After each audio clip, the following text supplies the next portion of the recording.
বাংলাদেশের বুকে এ যেন একখণ্ড রাশিয়ান গ্রাম, তাও আবার আমার পার্শ্ববর্তী জেলা পাবনাতে অবস্থিত। আজকের ভিডিওতে রাশিয়ানদের এই অবাধ চলাচল এবং তাদের বিভিন্ন ঘোরাঘুরি নিয়ে ভিডিওটি, কাজেই ভিডিওটি প্রথম থেকে শেষ পর্যন্ত কন্টিনিউ করবেন। আসসালামু আলাইকুম, আমি রাকিব আর আপনারা দেখছেন ফেসবুক পেজ গ্রামীণ ফোকাস।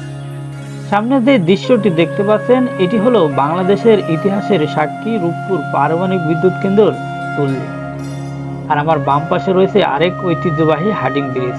আর আমি যে সেতুর উপর দিয়ে চলছি এটি হলো লালন শাহ সেতু, অর্থাৎ তিন ঐতিহ্য এক জায়গায়। এমন একটি স্থান আপনি খুব সহজেই চোখে পড়বে পাবনা হার্ডিং ব্রিজের কাছাকাছি। বলতে বলতে আমরা চলে এসেছি সেই রূপপুর গ্রিন সিটি বা রাশিয়ান গ্রাম। এখানে আসলেই চোখে পড়বে রাশিয়ানদের অবাধ বিচরণ। এই যে দেখতেই পাচ্ছেন, তারা অনেকেই নিজেদের মধ্যে খোঁজ গল্পে মেতে ওঠেন, তবে তারা যে কি বলেন খুব সহজ করে অনেকেই তা বুঝতে পারেন না। আবার অনেক বাঙালি এখানে তাদের রুশ ভাষাটা বেশ জব্দ করে নিয়েছে। বিভিন্ন রাশিয়ানরা তারা বিভিন্ন মার্কেটে ঘোরাঘুরি করেন এবং বাঙালির থেকে অনেক পণ্য ক্রয় করে থাকেন।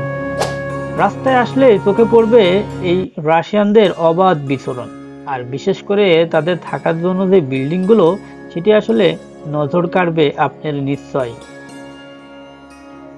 রাশিয়ানকে কেন্দ্র করে এখানে বিভিন্ন রেস্তোরাঁ, বিভিন্ন মার্কেট, বিভিন্ন ধরনের দোকানও তৈরি হয়েছে, বিশেষ করে রুশ ভাষায়। এখানে এসে যা দেখলাম বাংলা ইংরেজির পাশাপাশি রুশ ব্যানারও তৈরি হয়েছে, যাতে করে রাশিয়ানরা খুব সহজেই বুঝতে পারে।